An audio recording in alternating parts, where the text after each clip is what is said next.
continuer sur ce thème de la mobilité avec Monder Ayadi et la solution Smart Parking, donc Sinov IT, Sinov Île-de-France. Exactement. Bonjour. Société Synapsys. Donc, en tout cas, merci pour le groupe qui était là. Donc, franchement, c'est une présentation assez punchy. J'espère être un peu à la hauteur. Synapsys, c'est une société d'ingénierie, éditeur de logiciels, donc un certain nombre de solutions numériques, donc spécialisées dans la technologie de l'information et de la communication. Et avec effectivement donc un positionnement vis-à-vis donc de grands groupes essentiellement. Aujourd'hui, donc, on assiste quand même donc, effectivement de plus en plus à une transformation aussi de notre business model pour effectivement donc, aller chercher donc, des solutions à forte valeur ajoutée. Bon, donc effectivement, donc, le matin, donc, on a assisté donc, à l'atelier donc, mobilité et puis donc, on est sorti donc, avec un mot d'ordre qui est le e-mobilité. Donc, effectivement, donc, ça c'est la mobilité intellectuelle, mais je crois que la mobilité physique, elle est toujours là. Donc mon petit...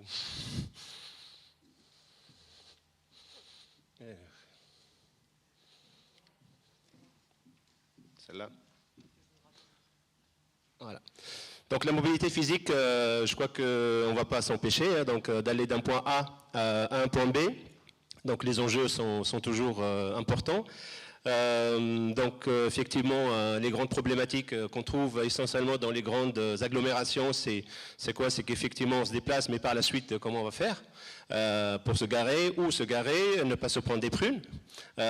Donc ça, effectivement, donc aujourd'hui dans les parkings, il y a quelques solutions qui se mettent en place. Donc notamment quand vous entrez donc dans le parking, vous allez voir qu'effectivement il y a des afficheurs, ça vous donne donc le nombre de places disponibles, ça vous donne donc les étages là où il y a la disponibilité, donc c'est intéressant. Mais effectivement, nous, on a souhaité d'aller au-delà et effectivement donc d'utiliser donc le réseau LoRa, donc les objets connectés.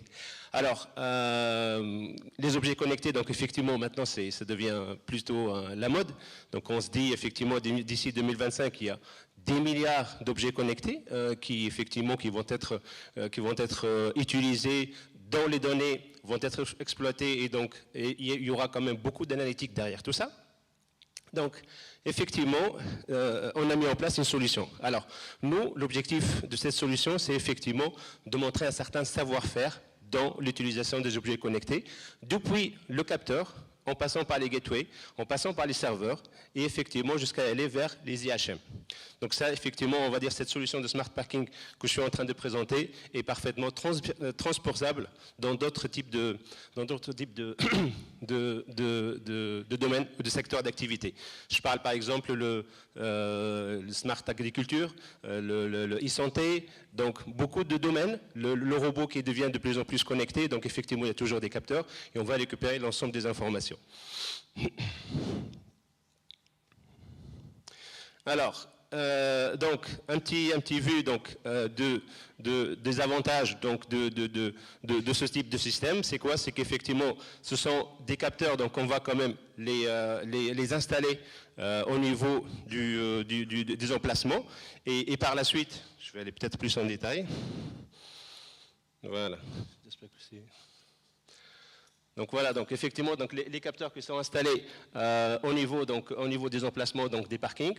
Par la suite, donc on va récupérer, donc on va dire que ce sont des capteurs ultrasons qui vont effectivement une certaine fiabilité, qui ont aussi une certaine durée, on va dire la durée de vie des batteries est de quelques années. Donc de toute façon, donc il n'y aura pas besoin d'alimenter, donc c'est ce que la batterie est donc intrinsèque au capteur. Et par la suite, les informations donc vont être transmises par le réseau LoRa. Donc aujourd'hui, il y a une certaine bataille donc, entre les différents réseaux, hein, donc le réseau LoRa, le réseau Sigfox. Et donc on sait très bien qu'effectivement Bouygues et Orange, donc, ils sont en train donc, de monter donc, ce type de réseau en France. Et donc là, on passe par des gateways. Les gateways, donc, ils vont effectivement donc, donner, on va dire, rayonner donc on va dire donc le réseau télécom, et par la suite on passe dans des data centers. Donc aujourd'hui, nous, de notre côté, notre engagement, c'est la sécurisation des informations. Donc effectivement, on va récupérer tout ça, on va l'analyser, donc et par la suite, ça va être transmis vers donc un système donc de management du parking. Alors qu'est-ce qui se passe par la suite? C'est donc ces informations-là vont être transmises à des moyens, donc notamment par exemple le GPS, et aussi donc des applications qui sont dédiées. Donc concrètement, c'est quoi? C'est quelqu'un donc effectivement qui va aller donc se garer donc dans un point B. Il y aura donc des suggestions pour effectivement aller se garer dans un endroit qui est proche, qui est effectivement sécurisé, là où il sera sûr d'avoir quand même de la place et très proche de l'endroit là où il est. Donc on va dire c'est une manière intelligente quand même d'aller chercher où se garer sans beaucoup de problèmes. Donc aujourd'hui, ça va quand même de pair avec maintenant ce qu'on dit le Smart City, le Smart Grid et tout ça. Et je crois que de toute façon, ça devient quand même une composante essentielle.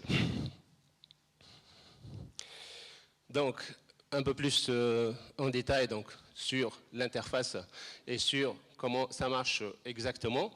Donc, toujours est-il, donc, je reviens donc vers le mot d'ordre initial, c'est que effectivement, donc ça c'est une solution, donc on l'a quand même mise en place.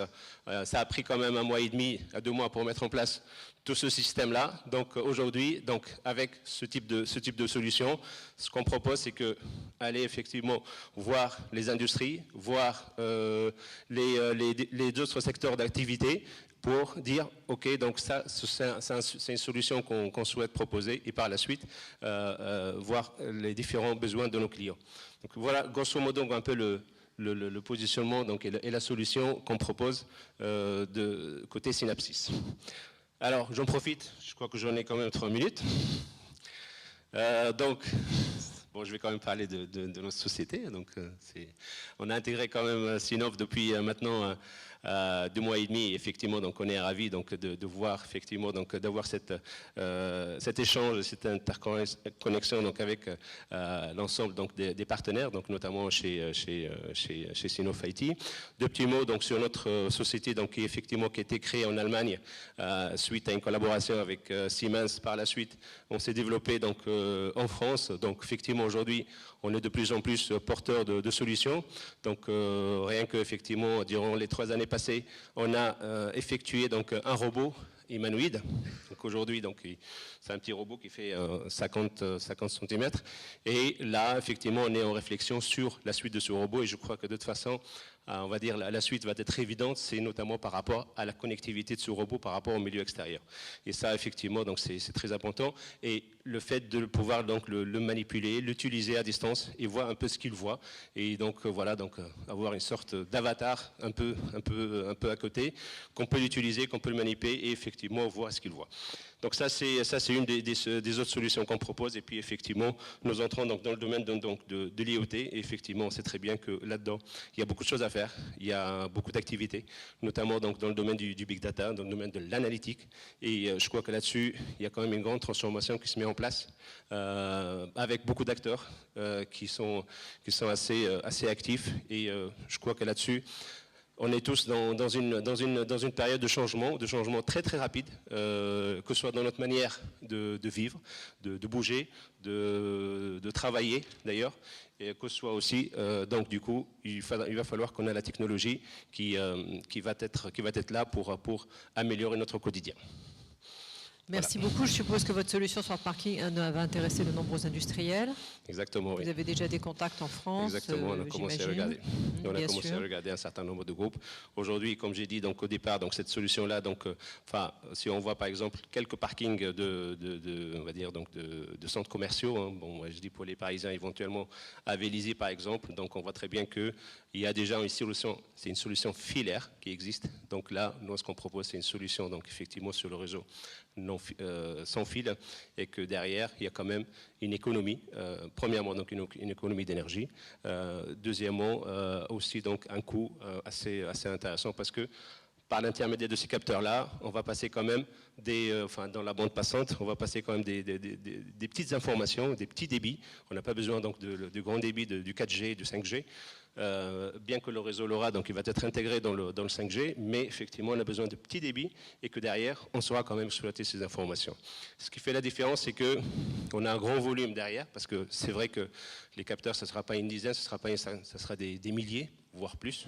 Donc à partir de là, et si on transpose ça sur les différents parkings par exemple qui existent autour de la capitale, on est tout de suite dans des dizaines, si ce n'est que des centaines de milliers donc de données, d'informations, et l'objectif par la suite, c'est de créer cette intelligence, cette espèce donc d'interopérabilité entre les différents parkings et manager tout ça de façon à donner l'information à juste moment à l'utilisateur.